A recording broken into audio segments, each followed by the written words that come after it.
Hello everyone and welcome to the first theory video I've done in far too long. Today's video will be covering the new FNAF musical, FNAF Dark Remains. I know that's technically incorrect as there are 4 episodes, but for the purpose of simplicity, we'll call them collectively Dark Remains. Firstly, let's cover what we'll be releasing and when. As revealed on Random Encounters' 13th birthday livestream, there will be 4 parts to the FNAF musical finale. FNAF Dark Remains, FNAF Shadows of Agony, FNAF Taking Back Fazbear, and FNAF Virus, all in that order. Dark Remains releases on July 12th, and there'll be a 2-week gap between each episode. By my calculations, that puts Shadows of Agony on a release date of July 12th, Taking Back Fazbear on July 26th, and FNAF Virus on August 9th. But that's enough to talk about when things happen. We're here to figure out what happens before it even does. We'll break it down into small parts covering each episode, so it's easier for you to understand and easier for me to make this video. Let's start off with Dark Remains.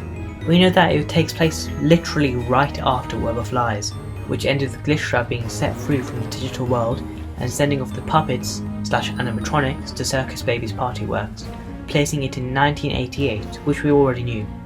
But as for content, there's not a lot we can go off here. Earlier on in December, some scripts for the musical were leaked, which do give us some sort of insight at the very least. One of the scripts shows Elizabeth Afton in the Freddy Fazbear's parking lot, presumably right after she escaped from Glitchtrap at the end of Web of Lies. It doesn't reveal too much, but we do see what I can only assume is the same scene in one of the trailers. The description of Elizabeth slamming her fists against the steering wheel matches perfectly with this clip right here, and the part where Balloon Boy almost gets run over, here, will most likely be the same scene, judging from the script.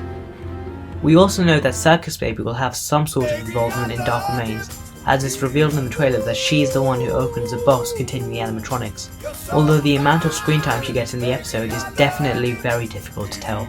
Moving on from Dark Remains, we get onto Shadows of Agony. This is where things get a bit easier to theorise about. For starters, this is most likely where Glitchtrap's plan goes into full swing, William Afton / Phone Guy gets his flame sword for the first time, and Freddy and the gang start formulating a plan to defeat Glitchtrap. Speaking of Glitchtrap's plan, however, I have no clue for certain what it is, but we can take a solid guess. During the editing and writing of this video, I decided to email Random Encounters themselves to see if I can get any more insight on some of the things we covered today.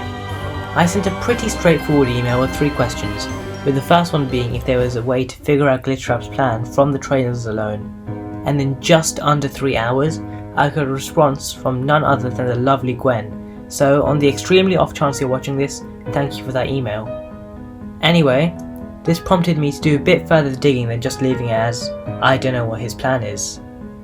Gwen specifically mentioned the voice lines, which intrigued me, so after about an hour of listening to all his voice lines, I've gotten a decent theory, which is probably wrong, but I mean, who's really counting how many I get right and wrong? From the first teaser, we get the voice line, with a solid hammer and a couple nails, you can build an empire. With a solid hammer and a couple nails, you can build an empire. This prompted me to think that he wants something to do with the Freddy Fazbear restaurant as a franchise. He also seems to have quite a bit of involvement with Phone Guy / William Afton, which is also rather interesting. I mean, in this scene at the end of the teaser, it makes no sense. Why would he be doing business stuff whilst Glitchtrap is taking over the restaurant? True, he might not know about Glitchtrap being set free from the digital realm just yet, but why wouldn't he know about a computerized bunny rabbit walking around his restaurant? The only other explanation for it is that he's working either with or for Glitchtrap. There's also a few scenes in the trailers that Glitchtrap is either shown to be holding Phone Guy in the air, or Phone Guy is walking around in the presence of Trash and the gang in the office. I would say that Glitchtrap's forcing Afton to work for him rather than Afton remaining in charge of Freddy Fazbear's. Not to mention that the title of the 3rd installment is literally Taking Back Fazbear's. All of this seems to point me to the conclusion that Glitchtrap wants to take ownership of Freddy Fazbear's Pizzeria and, I don't know, do some things to it. Alright, I know it's not the best theory, but he does say stuff like, I've got plans for this place, Freddy. Working with this theory, my best guess as to what he wants with Freddy Fazbear's would be to set it up as a global restaurant chain and probably mind control every employee, and maybe poison kids with undercooked pizza. I wasn't joking when I said I was guessing. And as the cherry on top, Literally as I'm finishing up the script, Random Encounters just made another community post about Dark Remains, with a quote, presumably from glitchtrap, Freddy Fazbear's is under new management, which basically 50% confirms my theory. Maybe we're not too far from the actual plot after all.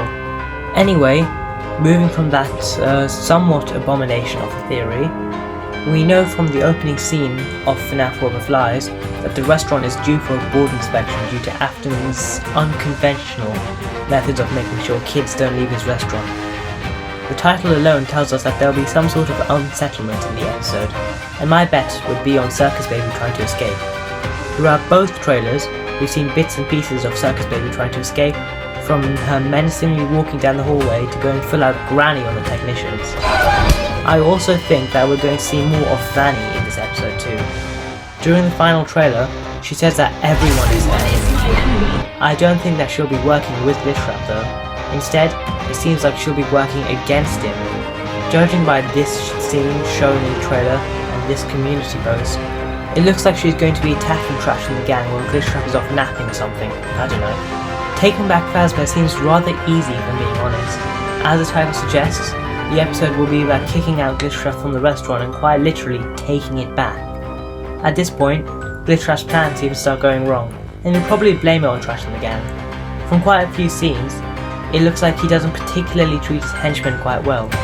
In fact, the teaser has him talk about prying away the pieces that just don't fit, which you can assume means offing anyone who doesn't follow his orders without question, them included.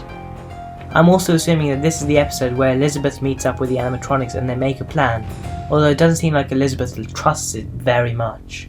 I need a better plan! This won't finish the job! And finally, we move on to FNAF Virus. As the last episode of the series, I'm pretty sure that it'll end in glitchtrap's downfall, and I think I know how.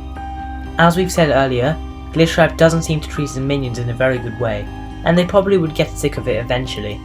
In fact, I think that this scene would actually be the scene in which glitchtrap dies, probably with what's left of Trash and the gang rioting against him in a way, giving Freddy and the others enough time to shut off his main code or something similar.